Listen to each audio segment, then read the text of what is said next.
Hey guys, Dougie Douglas here. Finally back with an update.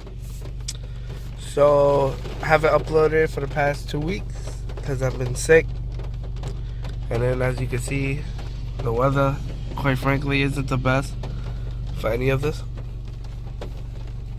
Update.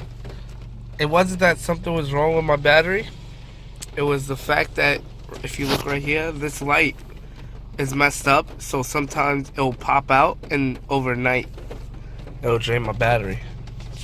I realized that about literally after I uploaded a video that say the next day I got the battery charged. I realized that the light was stuck on, and it's not like I left it on. I realized that it was actually like it's broken, because you'll press it and you can press it again and it'll get stuck and you have to like really force it out. Yep, rain's getting worse. But yeah, so today's the day. Work is finally gonna get started, like actually started. I had the parts in for a couple of months now. It's just the best time to take it. And though it's kind of pouring, have fingers crossed that we'll still be able to take it in and get it worked on. I'm gonna show you the two sensors that needed to get worked on. First is this camshaft sensor. It's quite small, but this little piece is very expensive, shockingly.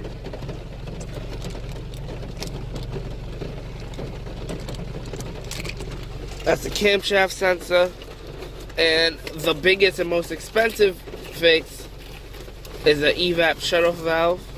I'm gonna take it out of the little plastic thing so you can get a better look at it. Yes. Actually has some weight to it, not gonna lie, didn't really expect it to. From my understanding, when I plugged in, it says that this sensor, first it said that the code that popped up was saying this sensor couldn't, like as if it was acting up, and then it completely said as if I didn't have a sensor. So that's why I bought a brand new one. And besides that, I also bought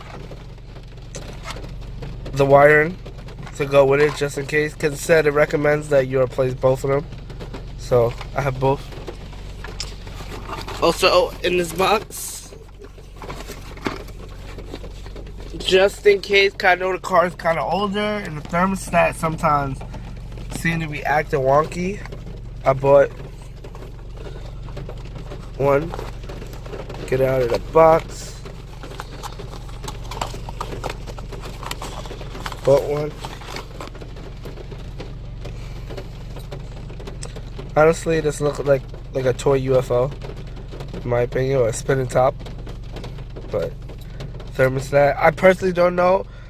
I'm gonna check to see if I should put this on, or if not. It wasn't very expensive at all, so even if I don't, I could save it for next time. But so far, that's basically what's going on as of right now. Fingers crossed, little update. All goes well. And a few will find out later if she starts getting worked on. As I mentioned in the last video too, there was a check engine light that had popped up. That light has went away. So, there's that. Well, now off to drop off the baby.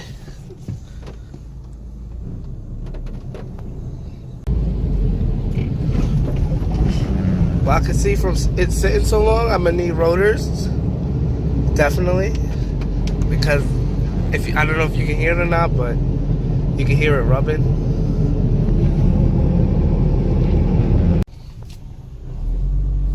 Well, almost here, almost at my mechanic shop, just around this corner, literally on this corner over here. Well, she's dropped off. Now I'm on my way back home. Alright guys. So, got the parts on. Found out what else I need to add on. A few updates. I'll put y'all on later. Alright guys, so I also found out that I need an exhaust manifold and the cats. Basically the exhaust system, period. But as you know, planning on doing an exhaust system, so I'll get the exhaust manifolds and, you know, fix it as of that. So evap canister, shut off valve. This is how that looks. I can see this probably definitely did need replacing, you can see. But inside here look pretty clean now. So. Camshaft sensor, honestly, doesn't really seem like anything is wrong with it, or was wrong with it, but what's that? And last but not least, I ended up still at the end of it all changing the thermostat. It's actually pretty dirty. Well, not dirty, but you know. Alright guys, so that's going to be it for this upload. Car's back on track to getting fixed. And more uploads soon to come. Thank you for watching.